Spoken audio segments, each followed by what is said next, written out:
I'll show you how to enable screen mirroring in your device Edge 50 Pro. In this video, I'm gonna tell you how to enable it. But before we get started, don't forget to hit the subscribe button and turn on notifications.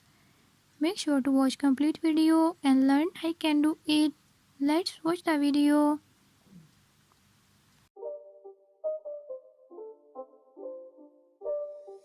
It's not a game, it's a rich thing.